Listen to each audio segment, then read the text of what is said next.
好，我是 Linda， 欢迎回到我们的 Travel 单车小百科。本集节目由 FSA Vision 赞助播出。没错，要开学了。现在呢，很重要的一个议题呢，就是要开学了，我们要怎么赶课？当然就是要买脚踏车嘛，因为学校这么大，总不可能用走的，对不对？那今天很开心啊，邀请到我们台大单车社的4位同学，请同学跟我们自我介绍一下。大家好，我是台大单车社的宣磊。大家好，我是台大单车社的博翔。大家好，我是台大单车社的邵荣。大家好，我是台大单车社的博文。好，那讲到这个要买脚踏车啊，我觉得要了解同学们的需求就很重要，因为每个人想象的可能不太一样。也想聊一下4位同学，如果是你们，要开学了要买车，你们自己会有什么需求？我自己首先会考虑的一定是预算嘛，然后再来我自己是很看重脚踏车颜值啊，所以我会看它有没有外观有没有漂漂亮亮啊这样子。颜值先决啦。对，颜值先决。好 ，OK。那这位同学，我会先看单车的预算，然后预算之内的话，我会想要买就是有变速的车，因为有时候可能会需要骑一些不是平路的那种路。哦，有变速很重要。那我第一个会考虑的应该是它的坚固程度，因为台大里面的车子实在是太多了，每次停车的时候都会被看到别人的车或者自己的车被 A 到，对，所以我会希望它可以坚固一点，不要那么容易坏掉。那我的话就是希望那台车看上去不会太容易被偷，刮到也不会太心疼。我记得以前我们有些同学会买来的时候，就自己新车哦，然后先用喷漆把它喷得丑一点，或者写一些大家看了就会不想偷的字，这样就不会被偷了。你们现在还会这样吗？不会哦，真的哦，他们都是颜值先决，我们以前比较疯狂。那既然我们都来到脚踏车店了，我们现在呢就请这个191自传车工坊的老板娘来跟我们介绍一下，通常在这边的学生如果想要购买第一台通勤用的脚踏车，有什么样的选择？好，我们邀请到板娘，谢谢。你好，谢谢。那请板娘跟我们介绍一下，板娘毕竟在这个学校附近，每天都在卖学生自行车，所以她一定非常有经验。那请问现在呢，如果说我们要来挑选自行车，有什么需要注意的？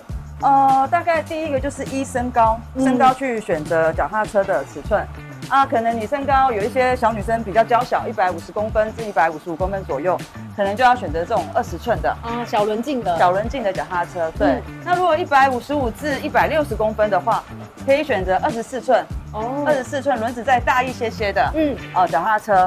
那最多同学都是骑这一款的单车它是没有变速的单速车，对，它没有变速，总低夹的刹车系统比较灵敏，对，刹车制动力灵敏，大部分的同学挑选车子，第一他们会是以骑的顺畅度，第二就是颜色来挑选，然后其他就是看他需要，比如说有没有女朋友啊，有没有把妹啊，就会再装一个舒服的坐垫。他们同学都叫这个叫把妹垫。把妹神器。对，然后再装一个火箭筒，就是很舒服了。对，开学的时候就是要在女孩子都会先挑选有妹垫的车子。OK， 这个很重要，大家比较起来。对，那我们也曾经遇过，就是说像 Linda 早期一样，她可能跟你很坚持说，我一定要这个色，我一定要这一台这个颜色。但是买完车，就在旁边拿一台喷漆就直接喷掉了。就是避免被偷。对，其实只要正确的上锁，被偷的几率不多，没有那么大。对，那如果说真的会担心的话，就是我们会请同学自己去买一些防水贴纸，把它贴在车架上做记号。贴的越多，小偷觉得我要处理这台车太累了，太麻烦了，对，他就会没有意愿要偷。OK， 大致上是这样子。因为其实我们那个年代还有另外一个功能，是好像警察局那边可以做那个烙码，对，脚踏车牌前面可以就是烙码，所以你真的被偷，如果你真的记得你的编号是什么的话，有机会的话，警察可以帮你找回来。虽然说可能真的车太多了，很困难，对，但是的确是有这个服务的。早期的时候警察局真的是有烙码的服务，他会打一组号码在这边，但是因为它是直接打上去会把烤漆给破坏掉，大家就会觉得说容易生锈。后来在好几年前，大概有8年前左右，就改成自行车贴纸烙码贴纸，那个可以去派出所申请。对，然后每一台车其实都有一个车架号码，像有一些的车架号码会在这个这个头碗的位置，那我们的是在这个D的位置五通那边。对，五通这边，所以基本上可以请同学去派出所要那个自行车登录的号码贴纸。对，这也是一个方法，大家可以记得。但是都是防君子不防小人。对，你也不要锁太多锁一个就够了，就不会被借走这样子。不然你每次赶课的时候，这里拆一个，那里拆一个，很累就迟到了。对，还有就是因为在台大这个环境很奇怪，我们曾经遇过说我车停在这边停得好好的，但是过了3天之后，我在大概200公尺处发现到我的车，就可能被人家一直整个移走，对对对，就是很，因为毕竟轻轻的，所以还是可以。对，就是他们学校是个很奇妙的停车环境。对，所以大家停车的时候，我觉得啦，像我自己常会忘记我停在哪里，我的习惯可能就是下车锁好之后，可能拍个照，自己才不会忘记。对，然后尽量方法。对，那尽量停车的时候不要移动到别人的财物啦，这是基本的公德心。对对对，那我也想请问一下老板娘，就是像刚刚介绍到的都是比较没有变速的，那如果有想要，例如说会爬坡的同学，我们有其他的可以选择吗？还有另外一款就是有变速系统的。一般我们会建议就是说，如果像一般研究生他们可能租房子在永和那边就会过上桥，对，这个时候你就是不要想太多，你就是买车之前就决定好，多加个几百块花变速车的钱这样子，不然你现在买没有变速的，你之后要改成有变速系统，改装费会非常的贵，对，所以还是要看需求。如果有必须要上桥爬坡，对，或是想要稍微小小的运动的，或者是载女朋友的腿力不够的。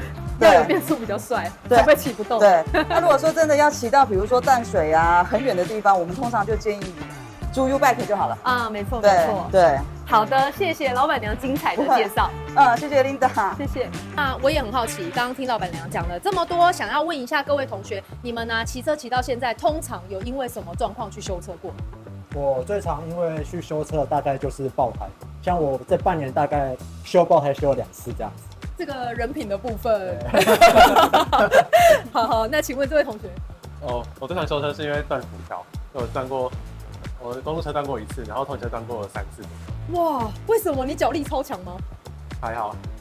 这个就是一直断辐条，很特别。好，那学妹，我公路车断过1次变速线，然后我的通勤车断过2次变速线，那就是每次赶课赶到一半就发现，怎么突然不会动，然后就是发现自己的线已经太老了，然后就会断掉，所以就很常因为这件事情跑去修车。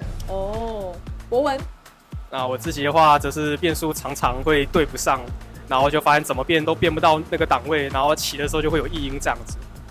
OK， 所以听起来呢，大家在骑通勤车上面都会容易有一些小小的问题啊。那我也很好奇，就是想请问一下老板娘，就是你们这边卖了那么多车，我们刚刚看到的都是新车，那同学们可能有一些人是有预算的考量，那在选择二手车上面有没有什么要注意的，或是有没有跟新车比较起来，可以稍微给大家分析一下？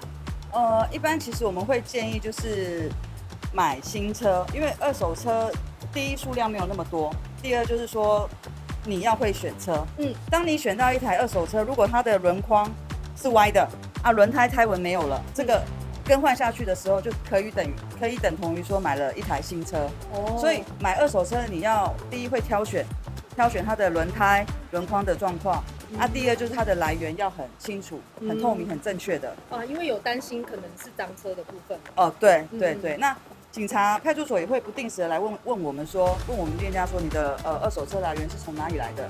那些其实都要出示相关的证明。要很透明的二手车我们才敢卖。对。那新车通常来说大部分不太会有什么维修的问题，只是说在校园里面很多都是因为常常被人家停车的时候碰几道然后把手可能被人家用倒车把手这边卡住啦，回来维修这样子。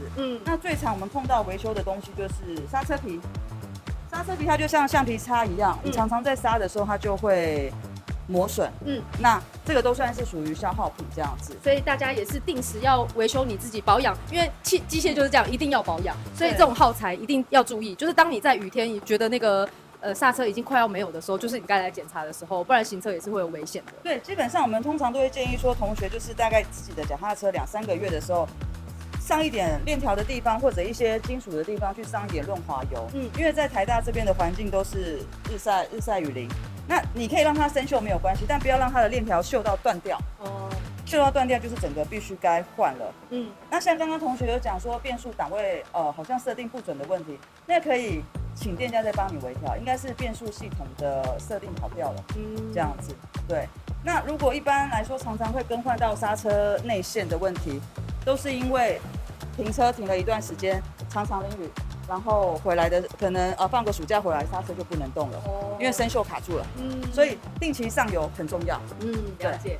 好，今天真的非常开心，很谢谢老板娘跟我们分享这么多，也很谢谢4位台大单车社的同学，完全就是不藏私的跟我们分享他们的骑车习惯。好，那今天真的非常开心，欢迎继续锁定我们的 Travel 单车小百科，未来还会有非常多单车相关的知识跟大家分享。谢谢，拜拜。拜。